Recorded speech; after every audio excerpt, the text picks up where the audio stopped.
Welcome to తొలి వార్త. ప్రజల కోసం ప్రజల పక్షం. వార్తలు చదువుతుంది మాధురి. ముఖ్యమంత్రి రేవంత్ రెడ్డి ఎమ్మెల్యే జీఎంఆర్ చిత్రపటానికి పాలాభిషేకం చేసిన పోల్కంపల్లి గ్రామస్తులు. కాంగ్రెస్ నాయకులు మహబూబ్ నగర్ జిల్లా మూసాపేట మండలం పోల్కంపల్లి గ్రామంలో తెలంగాణ ముఖ్యమంత్రి రేవంత్ రెడ్డి, దేవరకద్ర ఎమ్మెల్యే జి మధుసూదన్ రెడ్డి చిత్రపటాలకి పాలాభిషేకం చేసిన పోల్కంపల్లి గ్రామస్తులు, కాంగ్రెస్ నాయకులు. ఈ సందర్భంగా పోల్కంపల్లి కాంగ్రెస్ సీనియర్ నాయకుడు ఎన్ యాదయ్య మాట్లాడుతూ, గత 10 సంవత్సరాలుగా బీఆర్ఎస్ పార్టీ ఏమీ చేయని పనులు మేము, మా గ్రామం పోల్కంపల్లి గ్రామానికి కాంగ్రెస్ ప్రభుత్వం ఏర్పడిన 18 నెలల్లో పోల్కంపల్లి గ్రామానికి ఎంతో అభివృద్ధి చెందుతుంటే చేతగాని బీఆర్ఎస్ నాయకులు చూసి తట్టుకోలేక ఏదేదో విమర్శలు చేస్తున్నారు. అభివృద్ధి చేయడం చేతకాక విమర్శించే అలవాటు బీఆర్ఎస్ నాయకులకు ఉందని వారు తెలిపారు. బీఆర్ఎస్ నాయకులకు మానసికంగా ఆరోగ్యం బాగలేక, వారి పరిస్థితులు బాగలేక వారికి నచ్చినట్లు ఏదేదో మాట్లాడేస్తున్నారు.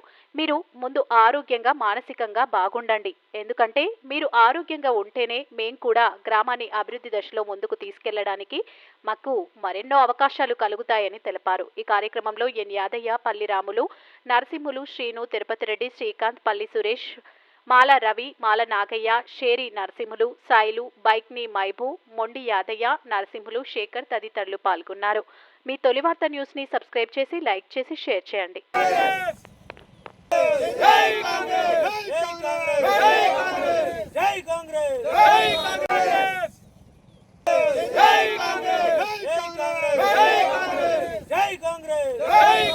జై కాంగ్రెస్, జై జీఎంఆర్, జై జీఎంఆర్. అందరికీ నమస్తే. మాది పోల్కంపల్లి. నా పేరు యాదయ్య. ఈనాడు మా గ్రామానికి జరుగుతున్న అభివృద్ధిని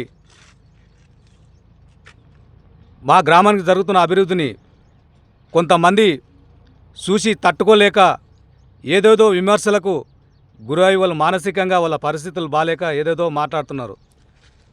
మీరు ఫస్ట్ మానసికంగా ఆరోగ్యంగా మీరు మంచిగా ఉండండి. దాని తర్వాత ఏదైనా కాలేదు అవ్వట్లేదంటే మా దగ్గర వచ్చి చెప్పండి. అందరం కలిసికట్టుగా ఉండి మనకేం కావాలనో దాన్ని సాధించుకొని పని చేసుకునే అవకాశం తీసుకుందాం.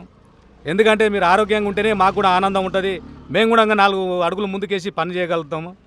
ఈనాడు 10 ఏళ్లలో మీరు ఏమీ చేయలేని పనులు 18 నెలల్లో మేము తీసుకొచ్చినవి ఏంటంటే 4 కోట్ల సబ్స్టేషన్ ఒకటి తీసుకొచ్చినాం. పురాతన శివాలయంకు ఆనాడు ఏది ఇవి అని చూసుకొని వాళ్ళకి ఈనాడు ఎమ్మెల్యే గారిని అడిగితే మాకు పురాతన శివాలయంకు తక్షణమే 50 లక్షల రూపాయలు మంజూరు చేసిండ్రు. అట్లా ఎల్ఓసీలు దాదాపు కాన్సెన్స్లో ఎక్కడ లేని ఎల్ఓసీలు మన ఊరికి 60 లక్షల ఎల్ఓసీలు తీసుకొచ్చినాం.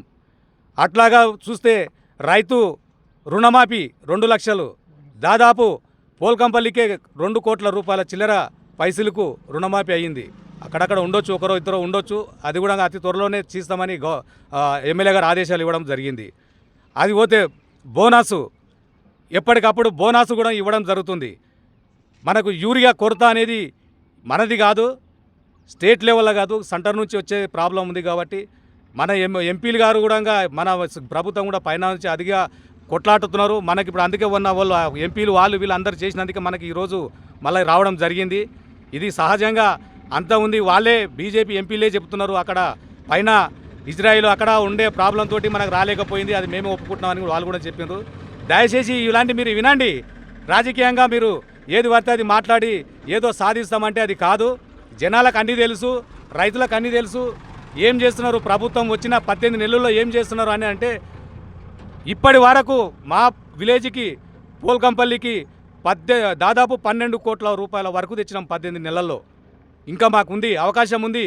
ఈ 5 సంవత్సరాల్లో ఇంకా అవకాశం ఉంది. మనకి ఏది కానీ మాతోటి సమన్వయంగా రండి, కలవండి, చెప్పండి, ఏ పనుకుంటే చేద్దాం. ఏదన్నా ఒక ఎమ్మెల్యే గారు ఓ ఫామ్ హౌస్లో, గెస్ట్ హౌస్లో ఎక్కడనో తిని ఉండి పండటం లేదు. 24 గంటల్లో జనాలు ఆయనకు ఉన్న రైతులంటే అభిమానం, ప్రేమ, నిద్ర లేకుని రాత్రులు కూడా ఆయన గడుపుతున్నాడు. ఎక్కడ ఉందంటే అక్కడ తిరుగుతున్నాడు. ఇక్కడ ప్రాబ్లం ఉందంటే ఇంతవరకు మీరు చూసిన 10 ఏళ్లలో రోడ్ల మీద యాక్సిడెంట్ అయితే, గొల్రు యాక్సిడెంట్లు అయితే కనీసం ఒక్కరు పట్టించుకున్న నాదులు లేడు. గొల్రు మధ్యలో చిక్కినాయంటే ఆయన ఫోన్ పోయిన తక్షణమే అధికారులను అలర్ట్ చేసి ఒక గంట సేపట్లో కలెక్టర్ని అందరిని అధికారులు పెట్టి ఆయన కూడా వచ్చి ఇక్కడ ఎంత పని చేసినా మేము అందరం చూసిందే. ఎందుకంటే మీరు అట్లా మాట్లాడడం? పని చేస్తున్నారు కదా, మనలాగా పోయి ఫామ్ హౌస్లో గెస్ట్ హౌస్లో అయితే ఏం పండుకోవట్లే కదా, నిరంతరం అయితే మనకు పని చేస్తున్నాడు. చేస్తున్నారు, మీరు ఎంకరేజ్ చేయండి. ఎందుకు ఇంత ఇది చేసి పెడుతున్నారు మీరు?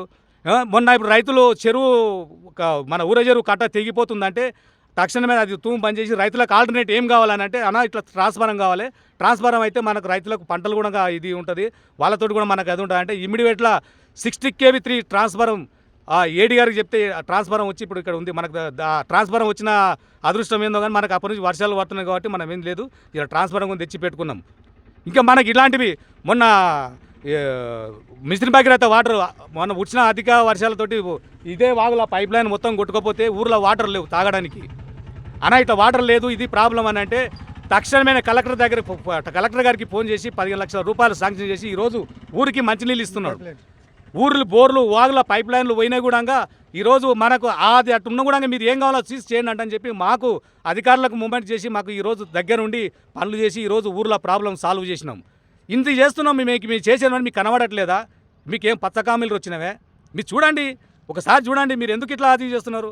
ఏదున్నా ఎమ్మెల్యే గారు ఇది చేస్తున్నాడు అది చేస్తున్నాడు. ఎమ్మెల్యే గారు ఎప్పటికైనా 24 hours జనాల మనిషి, ఒక న్యాయవాది వృత్తిని వదులుకొని జనాలకు సేవ చేయడం కోసమే రాజకీయంగా వచ్చిన ఆయన. సంపాదించుకోవడానికో లేకపోతే దాచిపెట్టడానికో మనకు ఫామ్ హౌజులు కట్టుకోవడానికో కొన్ని వేల ఎకరాలు తీసుకోవడానికో రాలే ఆయన.